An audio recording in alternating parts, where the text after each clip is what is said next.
Imagine you stand at the edge of Sparta in 480 BC, and the morning air tastes like olive oil, hearth smoke, and iron carried on a wind that never asks permission.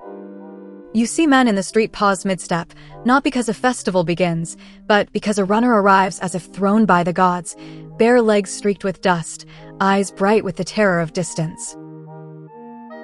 You feel the timing sting like a fresh welt.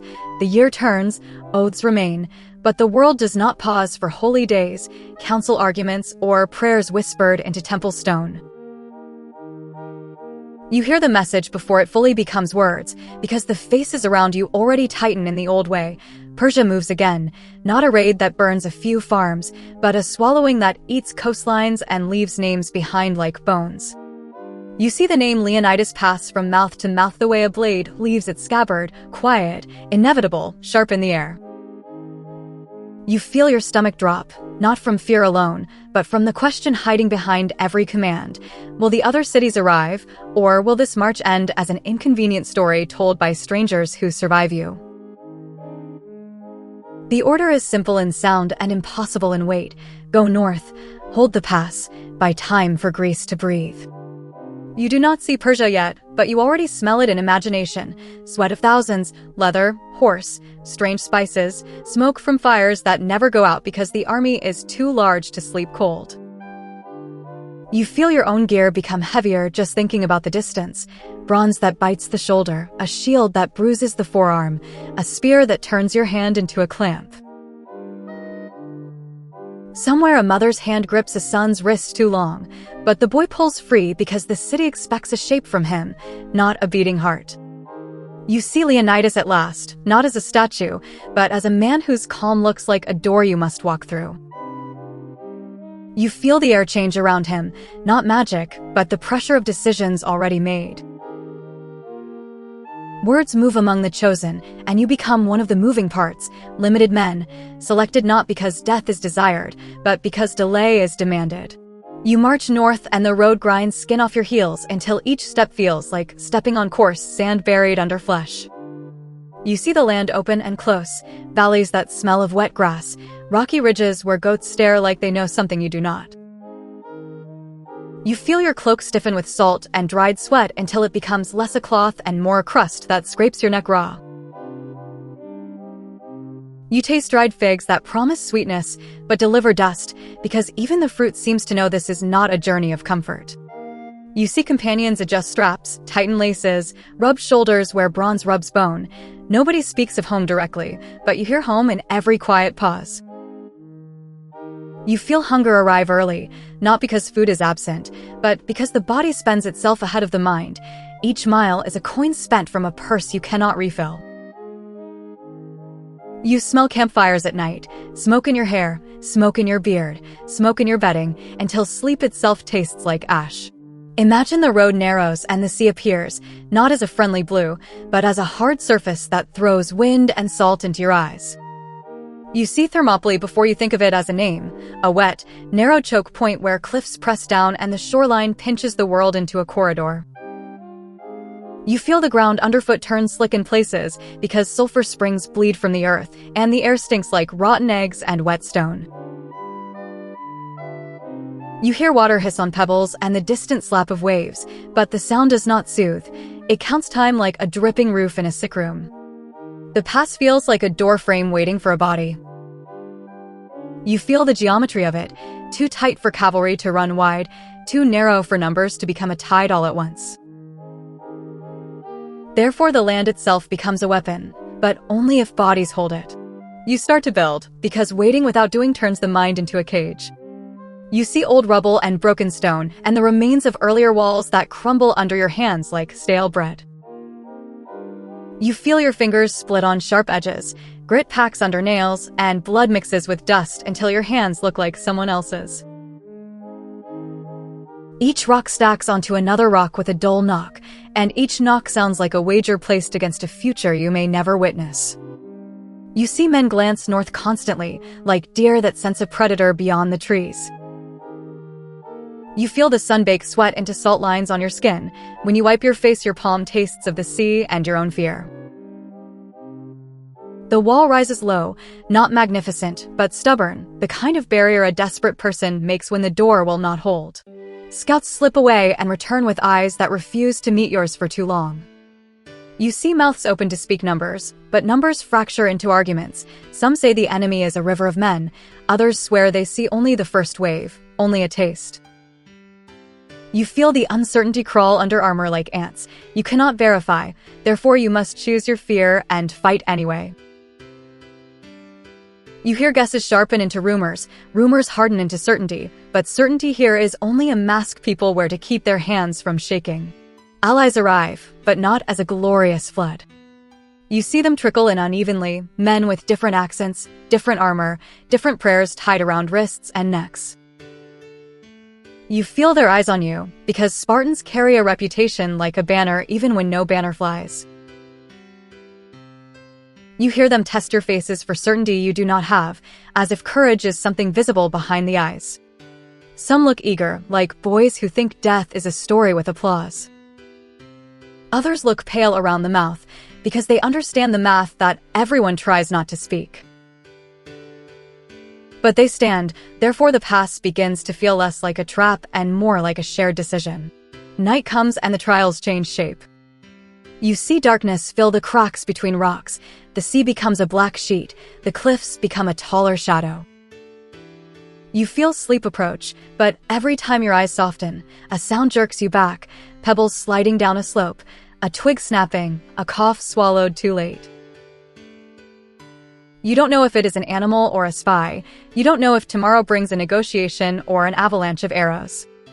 You smell sweat trapped under leather and bronze, mixed with sulfur stink that never leaves the air. You feel your heart thump against the inside of your breastplate as if it wants out. Betrayal practices in your imagination, therefore vigilance becomes another kind of hunger. Dawn arrives not gently, but like a hand yanking a curtain. You see the north road darken, not from cloud, but from movement, men, banners, horse, the glint of metal that catches first light like scattered teeth. You taste copper in your mouth before you bleed, because the body prepares the bill before it receives the wound. The enemy line seems to have no end, but the pass refuses to widen, therefore numbers crowd behind numbers and become impatience you can smell. You take your place. You see shields lift and lock, wood and bronze rim pressed against wood and bronze rim, until the front becomes one face with many eyes. You feel the weight of your shield bite into your left shoulder. Your forearm burns as if held over fire, because holding steady is work, not a pose. You hear breathing turn communal. Inhale when the man beside you exhales, survive because he survives. You see spear points tilt forward in a hedgehog line, each tip wobbling slightly with heartbeat and muscle fatigue. You feel your right hand clamp the spear shaft. Sweat makes it slick, therefore you tighten until knuckles pale. The wall behind you is low, but the wall of bodies in front is everything. The first clash arrives, and it is not heroic. You see faces slam into bronze. You see eyes widen not with poetry, but with shock as with splinters and bone gives. You feel impact travel through shield into shoulder into spine, a shove that tries to fold you backward. Men scream, but not like songs. They scream through broken teeth, through lungs crushed by press. Spears jab into throats, into cheeks, into the soft space under an arm where armor fails. You smell blood warm and metallic, mixed with the sour stink of fierce sweat that pours from men who try to act brave. The pass amplifies everything until the world becomes only noise and impact. You do not know if this is the main attack or a test. You see the first wave recoil, but another wave replaces it, as if the enemy is a hand that keeps forming new fingers. You feel your legs tremble from holding ground on slick stones, your sandals skid, therefore toes grip like claws. You hear foreign commands shouted, sharp and fast, and you cannot translate them, but you understand the meaning because the spears answer.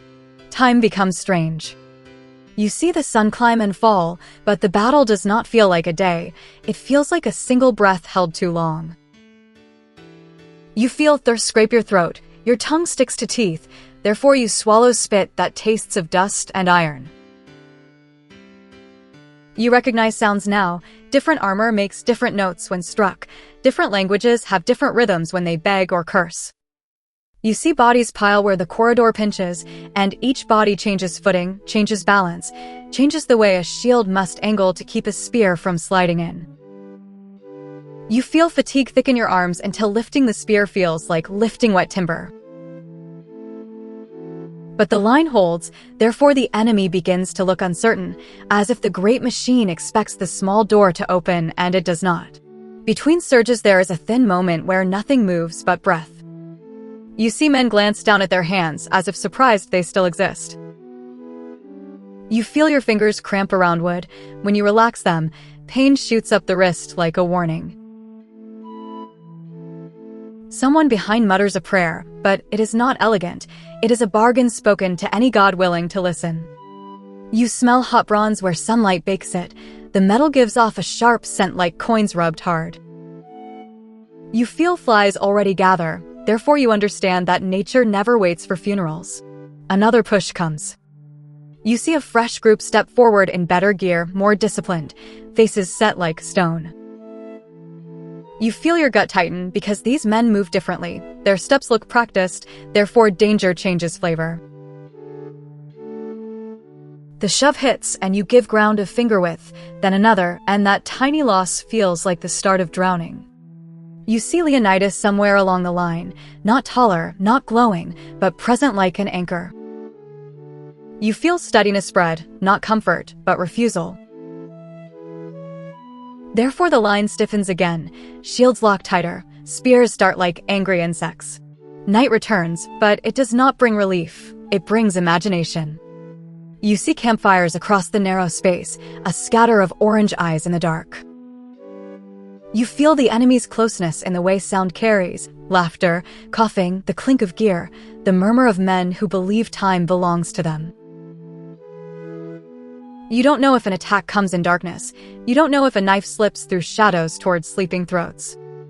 You see your own companions sit with backs against stone, heads nodding, jerking awake, nodding again. You feel your body beg for sleep, therefore you hate the body for its weakness. A rumor moves along the line like a rat in straw. Some say more allies march. Some say the cities argue and delay. Some say no help comes at all. Imagine conflicting reports become their own weapon. You see a scout gesture wildly, hands drawing shapes in air. Too many, while another scout swears the numbers are not endless, only loud. You feel your mind try to count. Therefore you realize counting is useless when fear bends arithmetic. You taste bile when someone mentions the Persian king's wealth, his promises, his threats, gold for obedience, fire for refusal. You see an ally from another city stare at the sea as if considering escape by water. You feel judgment rise, but you also feel understanding, because survival speaks in a voice that sounds like reason. Therefore the real battle at night is not steel, but the whisper that says, leave. Dawn again. You see arrows lift in a dark swarm, and for a breath the sky looks like it grows feathers. You feel the instinct to duck, therefore your neck tucks, shoulders hunch, shields tilt overhead. The hiss of arrows is not one sound but many, like rain, like snakes, like thrown sand. You hear impacts, thuds into wood, sharp cracks into bone, wet smacks into flesh. You smell dust kicked up by feet as men surge, and the dust sticks to blood, turning wounds into mud. The pass holds, but the pressure grows, therefore each hour feels borrowed. Days blur into an endless present. You see the same corridor, the same stones, the same smear of blood that never fully dries because new blood rewets it. You feel your shoulders become bruised maps. Every time you lift the shield, a fresh ache answers. You begin to notice small, terrifying details, how a man's eyes look when he realizes he is about to die, how a spear vibrates when it strikes bone, how a scream cuts off suddenly when air stops moving. You smell rot begin at the edges of the field.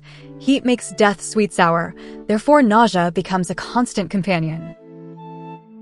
You feel your own humanity thin, not because you become a monster, but because the body cannot grieve every fallen face and still stand. The line becomes habit, and habit becomes the only mercy. Then the air changes, not from wind, but from information. You see heads turn, not toward the enemy in front, but sideways, backward, toward the hills that loom like a question.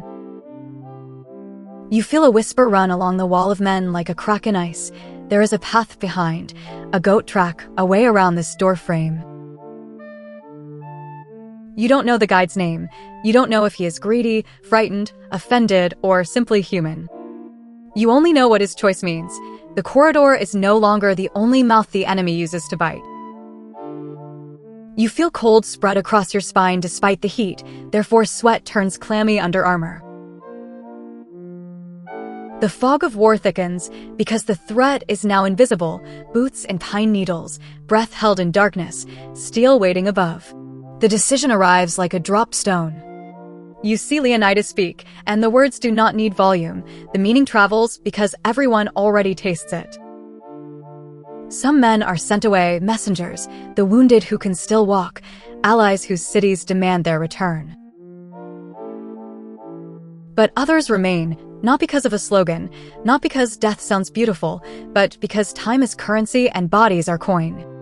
You see faces tighten as the leaving begins. Some look ashamed, some look relieved, some look furious.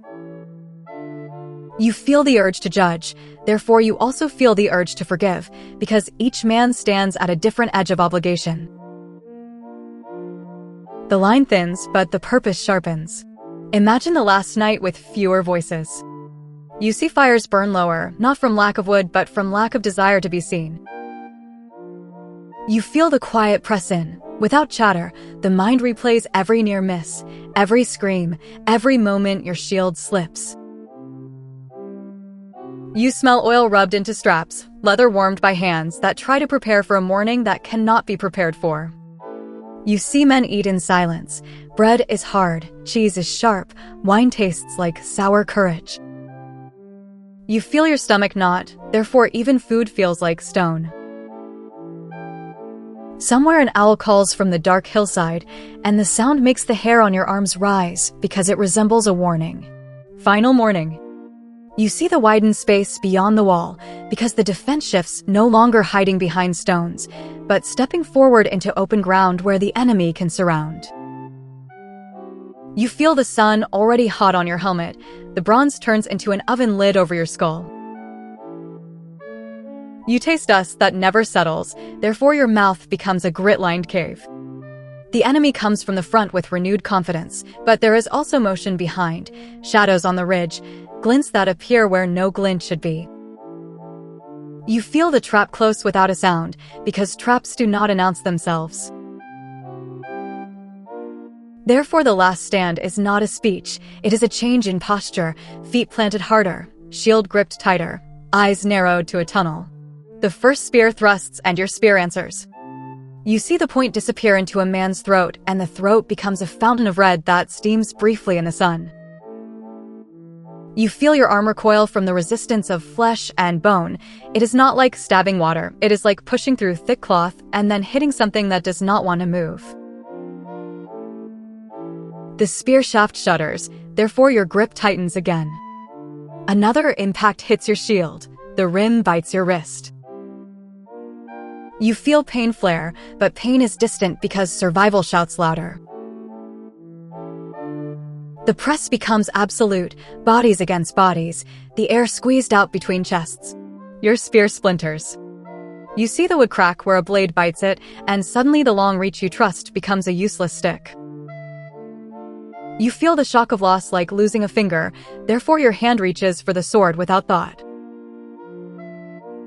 Bronze slides free with a sound that seems too small for the moment. You see the sword swing, not in graceful arcs, but in short, ugly cuts that find gaps because gaps are all that exist in this crush. You feel the blade jar when it meets bone, your elbow aches from the vibration. Blood slicks the hilt, therefore your fingers begin to slip. The sword sticks. You see it wedge between ribs or catch in a collarbone, and pulling it free costs precious heartbeats. You feel panic spike, therefore you slam forward with the rim of your shield instead. The shield becomes a blunt weapon, edge into face, boss into teeth, shove that topples a man into the feet of those behind him. You hear a helmet dent with a dull gong. You smell hot breath from the enemy inches away. His breath carries unfamiliar food, unfamiliar fear. He is not a myth, therefore you cannot hate him as easily as a story demands. The shield breaks. You see wood split, bronze rim warp, straps snap like dry reeds. You feel your left arm suddenly light, therefore vulnerable. You use hands, fingers clawing at a wrist to keep a blade from rising, palm slamming a nose to make eyes water, elbow driving into a throat to steal air. You taste blood that is not yours and you cannot tell whose it is, because in this press the world becomes shared. You feel your knuckles split against teeth, pain blooms, therefore anger answers. When hands fail, refusal remains, teeth, head, shoulder, any part of the body that still moves. You don't know if reinforcements arrive. You don't know if somewhere south a council argues while you bleed. You feel time stretch and snap, because each breath might be the last. But the act of holding still buys moments, moments for messengers to run, for cities to prepare walls, for ships to gather oarsmen, for families to move children inland. Therefore the fight becomes less about winning and more about spending life in the most expensive way possible. The end does not arrive as a clean cut. You see the world narrow to fragments, sun glare off a blade, a friend's mouth open in a sound that never finishes, dust spinning in a small whirlwind near your feet. You feel your lungs burn, the air tastes like sandpaper and copper. The dust settles in your throat first, kicking your tongue, turning every breath into a scrape. The past grows quieter, but not peaceful, quiet like a room after a murder where everyone pretends not to hear the drip. You smell death fully now, sweet rot under hot stone, therefore nausea becomes a wave you surf because you cannot stop to be sick. You hear the sea still hiss on stones, indifferent, as if it always sounds like this. You look around at the cost. You see friends flattened where they stand, armor punched inward, eyes open to a sky that does not look impressed. You feel the urge to close those eyes, therefore you also feel the impossibility of tenderness here. The verdict is not only death, it is delay. It is a message carried on sore legs and cracked lips. It is a story already forming while bodies are still warm, because humans build meaning the way ants build hills, quickly, compulsively, for shelter. But the story is not clean. Imagine the myth beginning right here, in the grit of the pass. You see the number people repeat because it fits in the human hand, 300, small enough to memorize, large enough to awe. You feel how that number gives the mind control. It turns chaos into a lesson that can be recited without tasting the rot. Therefore the myth spreads because it is useful, not because it is complete. You see what the myth edits out, the allies who hold two, the men from other cities whose names do not become a chant, the fear that never leaves even the bravest throat. You feel the uncertainty that still hangs here like smoke. Does this matter, or does Persia simply step over you like driftwood? You do not know. The body only knows it holds until it cannot. If you are one of the sent away, you leave Thermopylae with legs that feel borrowed. You see the past behind you like a scar in the land. You see smoke smear the horizon where men still fight. You feel shame wrestle relief inside your chest, therefore breath comes in ragged pulls. You carry the most dangerous artifact in history, a story people want more than truth. On the road south, you hear how quickly the tale simplifies, how quickly names become symbols and fear becomes bravery without trembling. You feel the temptation to let it happen, because a clean story hurts less than a messy one. Therefore the myth survives. The dust settles, and the verdict counts its cost in what is missing. You see gaps where men stand yesterday. You see helmets without heads, sandals without feet, spears without hands. You feel the weight of absence heavier than bronze, therefore memory becomes a burden that never unstraps. The delay buys Greece time, but time is not mercy. Time simply allows the next choice to exist. Now the mirror lifts, and the modern world looks back through the smoke. Imagine you stand in a crowded street today, and a simple slogan tries to replace a complicated reality.